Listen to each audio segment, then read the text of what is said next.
Well, as y'all can see, I have some time on my hands, so let's talk.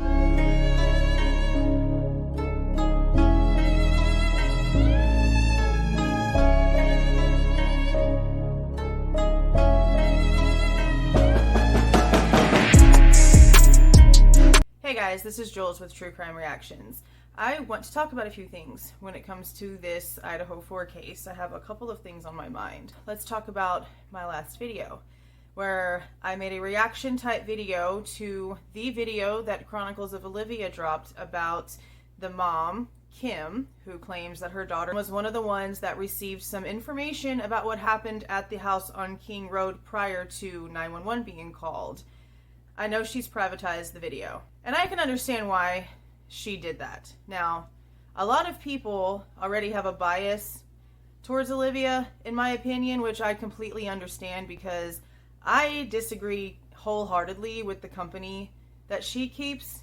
I feel like the way that she tries to present herself and the kind of aura that she gives off, at least to me, when I'm watching her, it doesn't give off the same kind of ick that I get from BHB and MJ, whatever the lady is, MGL, whatever, yeah. But I can understand why people feel the way they feel, and I can also completely understand why a lot of people are comparing Kim to the Megan lady who popped up out of nowhere in the Kylie Rodney case. Look, I was one of the first people to call her out. Her face is even in my thumbnail in the video.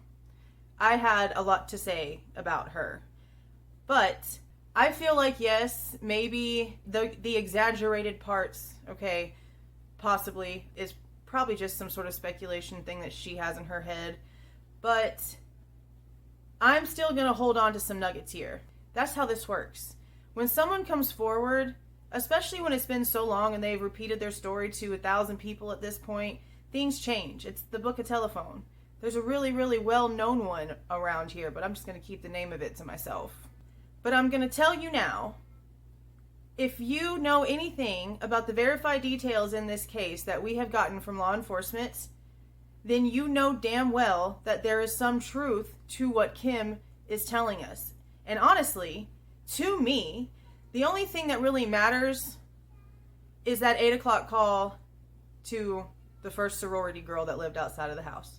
Because if there was already people being called over into the house at 8 o'clock in the morning, then that's a whole lot earlier in the day than we've been thinking this entire time. And yes, oh well, that makes this a lot more suspect when it comes to why there's an 8-hour time gap between the time we're being told this happened and 911 being called. Okay, I understand that people want to be protective over Dylan and Bethany. At the very most, they survived an extremely tragic event and they are extremely lucky to be alive. And I'm hoping that those matching tattoos they got on their bodies is what represents that, okay? At the very least, something else is going on here that we don't know. And just the simple fact that law enforcement and everyone else has been consistent in telling us they called other people over to the house.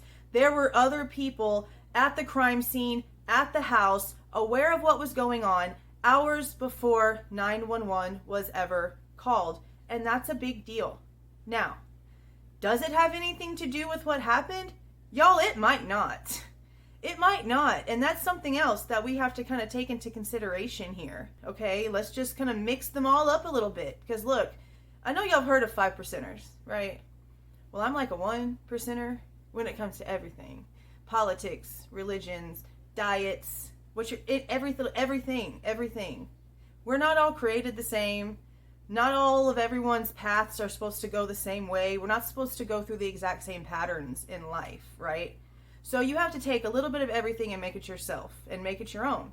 Well, you kind of have to do that whenever you're getting all these crazy stories, and not necessarily stories, but whenever you're getting these different sets of information that's validated information coming at you, but it's not together, it's sporadic, you've got to put it together yourself.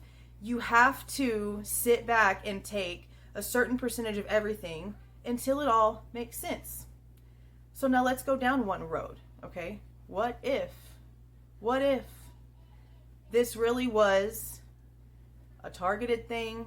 They got the right guy, allegedly, and we're just waiting for court now. And all this evidence is going to show us that, yes, those are their hairs. Yes, that animal hair was Murphy's. Yeah, they find things in the car. Okay, what if, okay? But what if the fact that 911 wasn't called until so long later doesn't have anything to do with the lives that got lost and everything to do with the people that still had something to lose? Anyone that is assuming there might have been some sort of D issue going on, okay, if they've looked into the roommate and the boyfriend, you need to be honest if you're going to get to the bottom of anything. So let's go back. What if he really was stalking them, or he really had a target, all right? It was really him. He really went in that house. He really did all of this. Dylan really did see him walk out the house. Bethany really didn't see anything. Dylan finally realized something at like 7 something in the morning, at 8 o'clock in the morning. Maybe she woke up, or maybe Bethany woke up. Who knows? Maybe there really was one of them that like passed out from freaking out or whatever, okay? And maybe people were called over, and maybe there were things in the house that had to get taken care of. But that wouldn't have changed the situation, all right? This might not end up being as sinister and crazy as the one solid story or the one solid theory makes it out to be. Take a little bit of all of it. Take a little bit of everything, okay? For example, and this is no hate to this person because I actually really like this creator, Harsh Reality, all right? Now, I mentioned him in my video about this because Kim brings up something that pretty much matched something that Harsh had spoken about how what if there was things in the house that needed to be cleaned up prior to the cops getting there, like D's, you know, because we've got things that we could maybe think about when it comes to that, and it's not that big of a deal. But then he doesn't believe Kim at all. And I kind of like question why. I should have commented, I guess, and maybe had a dialogue, because he always comments back to me. I wondered, like, why exactly is all of it kind of being discredited and so many people don't want to believe her? And I get it. We just went through this with Megan. I understand. And yes, not everyone trusts Olivia because of who she hangs around with. Okay, I understand. But look, I'm not on no side. I'm just as confused and not trying to, like, overdo things as much as all of you are, okay? I'm one of you that just happens to have a background in this. I found that thing. Hold on a minute. Okay. Most of y'all know, if you're not new here, that I do have a degree in criminal forensic science type stuff. So I went to school online while working nights as a single mom of 2, doing it all by myself, and completed my associates. And then my daughter got diagnosed with something, and it kind of just threw everything crazy away. And I got about like halfway through my bachelor's and just, I had priorities. But I do have this stupid nasty thing. Look, I was cleaning out my shed because we're rearranging the house, and I found this disgusting thing, y'all. I didn't learn a lot science-wise. I was expecting, like, they made it sound like I was gonna get like lab kits sent to me, and I was gonna be able to like do fingerprint testing and like analysis of stuff, you know. But no, I learned a lot of just like criminal stuff. And honestly, I even think I took like some sort of Roman, I don't know. But yeah, hold on. Hold on, I gotta have my last name. Look, there it is. Look how gross it is. It has been in the shed for like 4 years. Probably longer. And that thing isn't like weatherproof, so it's been through it. Anyway, I told y'all. I don't lie. What if it's a little bit of all of it? What if it was just really bad timing and a lot of bad luck and a lot of crazy stuff happened? And what if the 911 call being delayed really didn't change anything? I mean, yes, in the long run, it could very much change some things. And it doesn't take anyone to be on anyone's side to understand that the fact that other people were called over to that house before 911 was called and was able to lock down the crime scene, just the simple fact that it had been 8 hours would have been enough of a reason for there to be a big reason for defense to go so hard on all of the evidence. I mean, you should go hard on all the evidence regardless. But just that 8-hour time gap was enough. Counter in the fact that we have been told from the very beginning that there were several people in and out of that house prior to 911 being called. Even without them having to tell us, just the simple fact that they stated to us in the very beginning press conferences, go back, guys. Go back and listen to the verbiage. The verbiage is what matters. The call to 911 was made from one of the surviving roommates' phones from inside the house, not made by the roommate. They don't say by who. They never said by who, but not from who it should have been from, considering the roommates were alive. They should have been very much able to make a phone call. Now, the unconscious part, I know, has just been rumor. We've just heard it over and over and over again, repeated all over social media. And I believe the first post came from a Facebook. I could be wrong. It was something, but it was social media.